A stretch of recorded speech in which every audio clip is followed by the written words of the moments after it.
RetroBlasting is a YouTube channel for adult pop culture enthusiasts. Anyone under the age of 13 should only watch this channel with your parents. RetroBlasting is not a children's channel. Hey everybody, I'm sure you're wondering at this point, what is Michael doing with a 1995 Power of the Force 2 X-Wing in the studio? Well, there's a story behind that, and it's not a bad one. We were downtown at a downtown area near where we live, and we went into an antique store, and Melinda and I spotted this X-Wing sitting over on a shelf, and it was complete, and I immediately recognized it as the 1995 Power of the Force 2 version, and I went over to fiddle with it, and the wings wouldn't come up. And I thought, oh, well, that's weird. And I thought, well, maybe it has an older spring system in it, like the white X-Wings from 1979 or 78. And I thought, maybe that's what it is. And I pulled the lever back and pushed R2-D2 down again, and the wings didn't come up. And I looked at it for a second, and Melinda said, you want to take that thing apart, don't you? And I said, yeah, I kind of do want to take it apart. Because, as you guys know, the X-Wing was the first toy I ever took apart when I was a kid, just to see how it worked. And I drew the diagrams of it and everything like that, which I've shown in other videos. Drew them as a kid, like how R2 worked and the spring underneath, and then the latch mechanism here, and how the landing gear did this and that. I did the whole thing. So the X-Wing is close to my heart. The Kenner mold for the X-Wing is something fascinating to me. And I knew they had made some changes. Obviously, there's no electronics in the front. The paint scheme is different. The decals are far more involved and detailed. It's now specifically red 5, whereas this one is sort of a generic red 3, which I believe would have made this John D, if I recall, but they just kind of gave it a generic look. This is now Luke's X-Wing, red 5, according to the chevrons on the wings, the stripes. I said, you know what? I want to see what's in this. So I bought it, and I brought it back to the studio, and I thought I'd make a little video for you guys, just opening this thing up. As of right now, I haven't touched it. You and I are going to go on this journey together and see what's inside this X-Wing that makes it different from this one. So I'm going to get started here and see why these wings won't come up. All right, so the first thing I'm going to do is get this guy out of the way so that he's not damaged. He's one of my pride and joys, a non-battle damaged X-Wing. And now we have our star of the show, the 1995 Power of the Force 2 X-Wing fighter from Kenner by way of Hasbro. This is not a perfect specimen by any stretch of the imagination, nor do we want it to be. Has some sticker flocking and some peel-aways. Some of these stickers are just tiny and very strange, but they were trying to enhance the product a little bit. But as you can see here, this X-Wing, if I position it like this, R2 will not press down. This X-Wing will not let the wings come up. And so we got to figure out what's going on with that. We've got some dust here. Guess we're going to just start with the standard operating procedure. So the first thing I'm going to do is I'm going to remove this screw right here to get the nose cone off.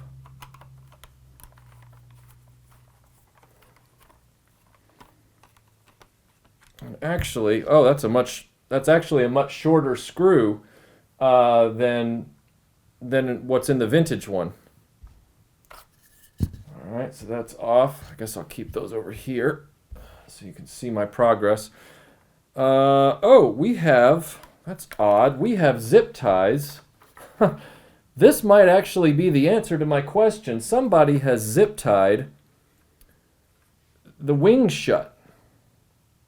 But I'm still going to take this whole thing apart anyway, because I want to see what's in it. So we're not going to end the video, even if that's the obvious problem. I wonder what would have compelled someone to zip tie the wings shut.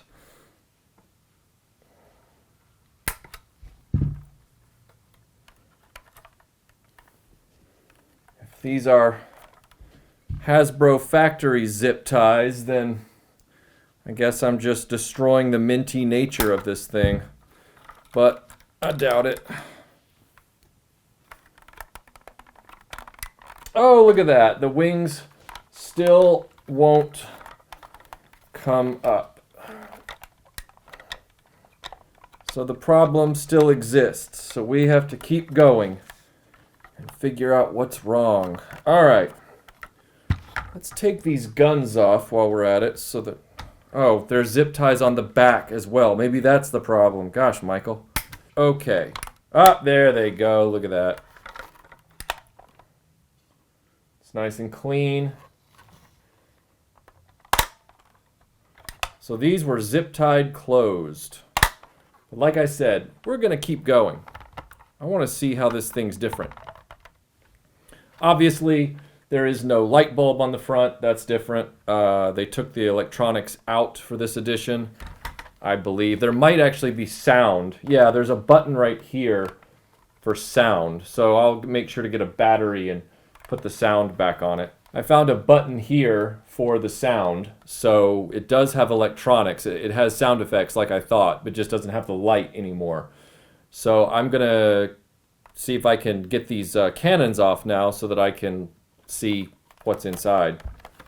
I just don't want to accidentally bend these cannons if I don't have to. And as a matter of fact, over the last few years, I've gotten a lot of messages from people asking about spare parts for this exact X-Wing fighter, which is interesting, given just how easy they are to obtain generally. But as I've noticed, spare parts for Power of the Force 2 vehicles are not as easy to find on eBay.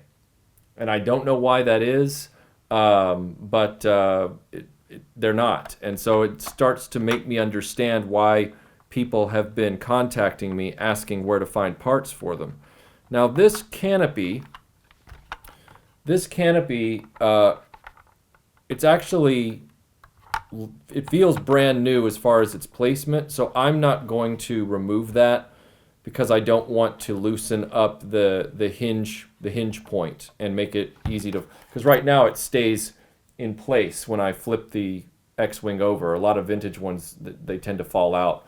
So I'm going to leave that well enough alone and just focus on getting the rest of this disassembled. So we have to start with the back screws now and get those out. The screws on the Kenner vintage are more of a silver, and they have a wider thread. It's almost like a wood screw, honestly. It's not a wood screw, but it has a wider thread count than these do. These are more like, electronic screws that would go into a computer or an electronics device. All right, so this has got to pop out. We have to coax this out, so I'll get out a flathead screwdriver here.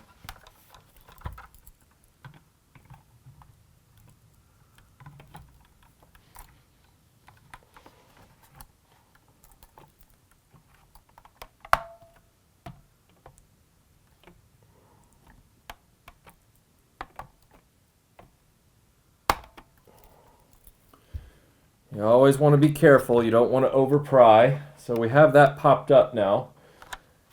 So it should be just a...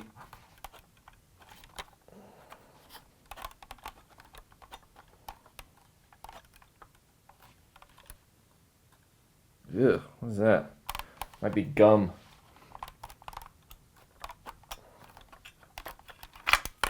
Whoa! Okay, that's new. Are you guys seeing this? There is a large speaker attached to the back of the X-Wing. So this is where the sound is going to come from. So we don't want to break any of the solders there while we continue to explore this toy. Now, I'm not seeing any corrosion in the battery compartment, which is good. This thing may never have been used. It may have always just been displayed. Hard to say. All right, so instead of continuing to open it up here and pulling on these wires, I'm going to take out the main screw right here above R2-D2 and see if I can pop this whole thing off.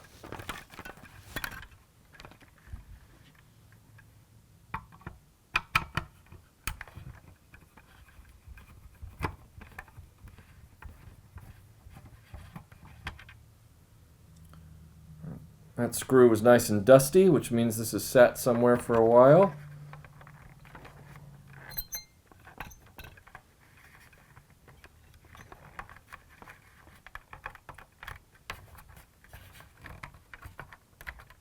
Okay, it's coming up from the back. But will it come up from the front?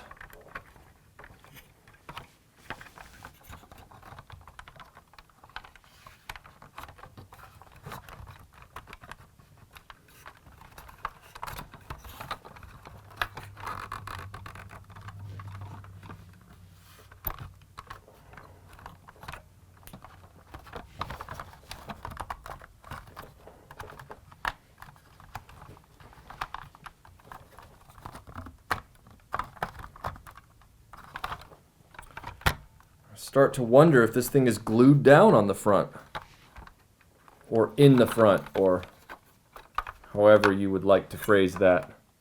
Yeah, that feels like that is either glued down or... Okay, well, there is a tiny... There's a tiny hole right there. There's a tiny hole right here, which seems to indicate that there is a friction pin that's holding this whole thing together. And I would hate to rip that apart knowing that there's nothing wrong. Because the vintage X-Wing just pops right apart. I mean, you undo that screw and it just boing, and the whole thing, the whole top of this fuselage right here just comes off. And just boop. But this one is holding on right here at the nose. Right here, it's not coming up. And so I wonder if it's friction fit.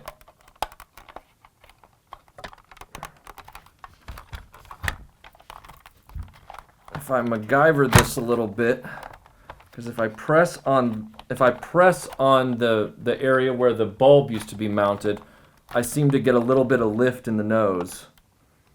But I don't want to damage this too much.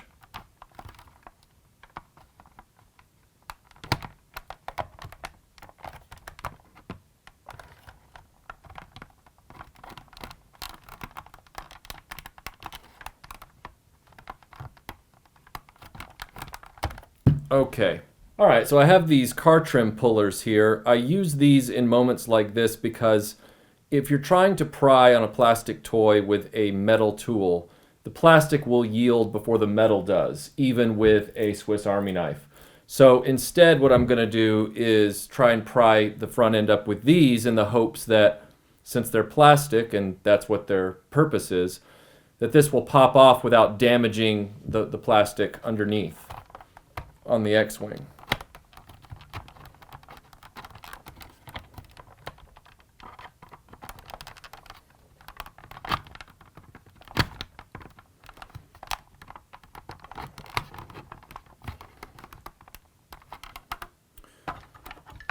All right, Legolas, what do your elf eyes see?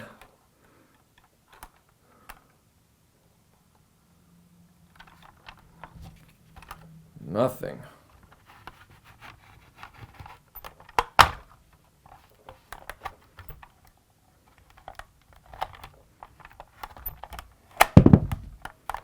That's cute, thanks. Boy, they did not want anyone getting into the 1995 version, I'll tell you that much. I had originally posted this video to Patreon because Patreon gets the RetroBlasting videos 24 hours ahead of time. And when I did, a patron who's familiar with this vehicle said there is one more screw to get the fuselage off. And that screw is actually under the landing strut. I never would have thought to look there. But sure enough, when you pull out this landing strut, you can see there's a screw right under there. I never would have known it's there. So we can actually see what the differences are with this thing real quick. And here it comes.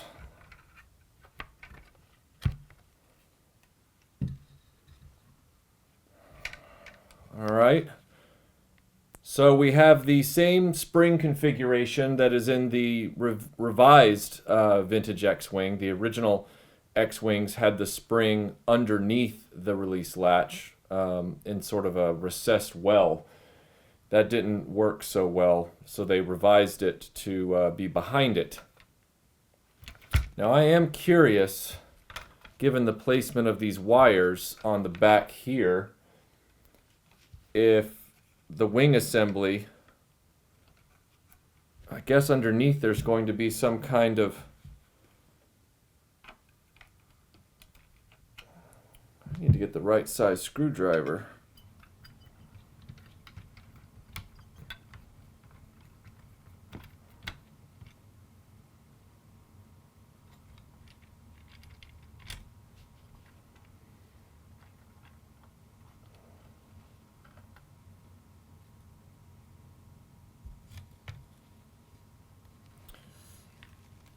All right, what we have here is we don't have a motor back here anymore. We have an electric board and some filth, which I don't know what that is, and I don't know how that got back there.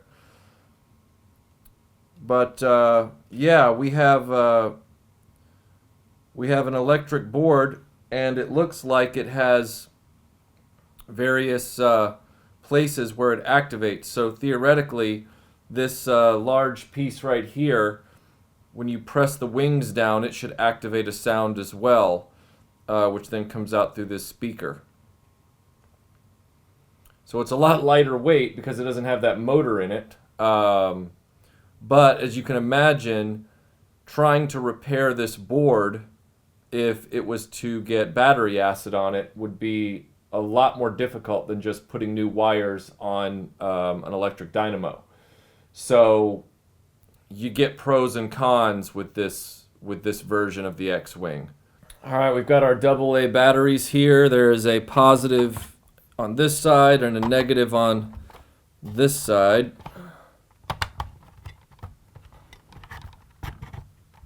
That's a tight fit. Pop this back on the back.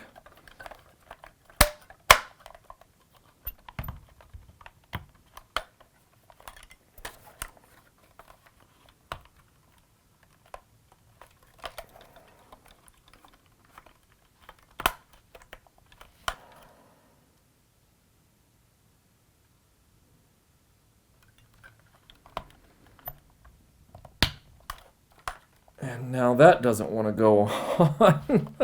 This thing is frustrating. Is it possible I have them in backwards? I don't think so. The fit is so tight now I can't even get the batteries out. My opinion of Power of the Force 2 vehicles is starting to diminish quickly. I might take back what I said earlier.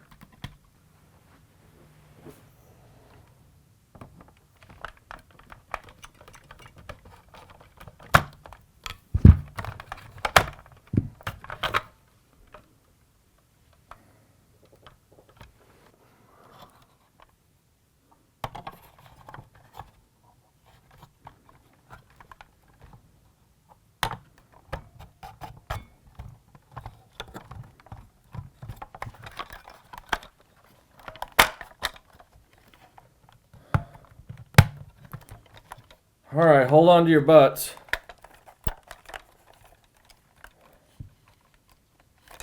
I'm pushing the button. Nothing is happening.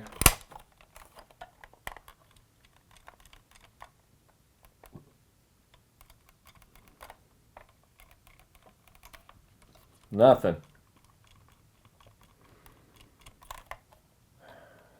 Okay, so we don't know why the sound's not working, even though we have fresh batteries. I guess what I could do as a last-ditch effort is flip the batteries and see if that changes anything, but I doubt that's actually going to solve the problem.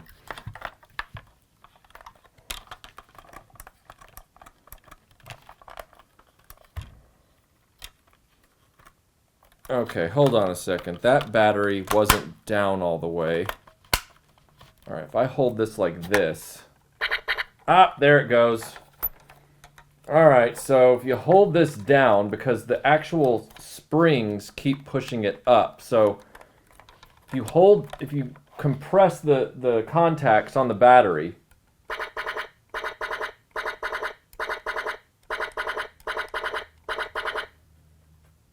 interesting. I wonder if when I screw this back together, if the battery compartment will stay compressed.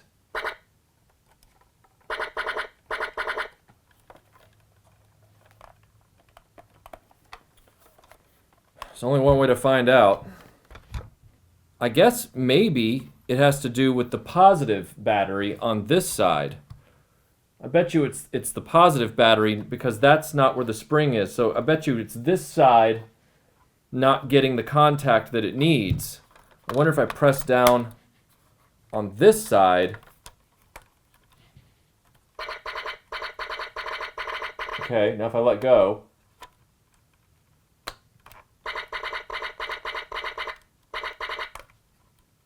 Yeah, that's the problem. This side right here does not have enough metal to reach the battery. So that's the issue. That's the problem.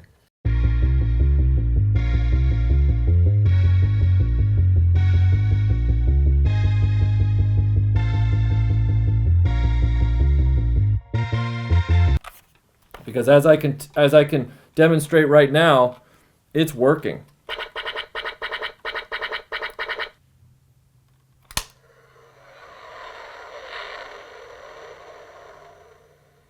Well, that took a lot more work than I expected, and I was a little disappointed at first that I wasn't going to be able to get into this thing. Felt a little stupid that I hadn't seen the zip ties on the wings when I bought it, but it turned out it had a problem anyway, and we were able to solve it, which is great.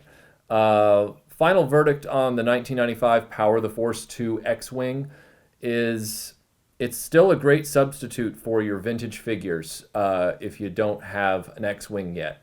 If you're prioritizing, your vintage figure collection first and you don't have a lot of, spare capital to get those vintage original vehicles, you can get some complete, very nice Kenner mold re-releases that look pretty good. And they've got some fun features, and they're the same proportions. Your vintage Kenner figures will go in them.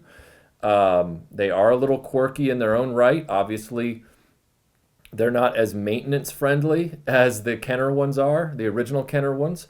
They have some advanced, not advanced now, but they were advanced then, more advanced digital electronics inside that you can't really access. But assuming that the battery compartment isn't corroded, you might not need to access them. You just need to be aware that they have some tighter tolerances for the batteries in the back, and you'll need to take that into consideration if your electronics aren't working.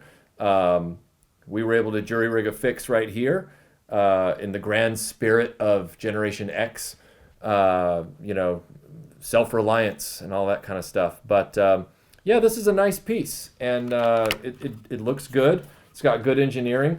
The plastic on it is a little shinier than the Kenner original, but all in all, I'm really happy that I finally got familiar with the Power of the Force 2 X-Wing from 1995. The only reason I hadn't done it up until now is because I had my childhood X-Wing growing up, and I still had it, and I didn't need the 1995 version, and I even had a white one that I got at a comic shop in like 93.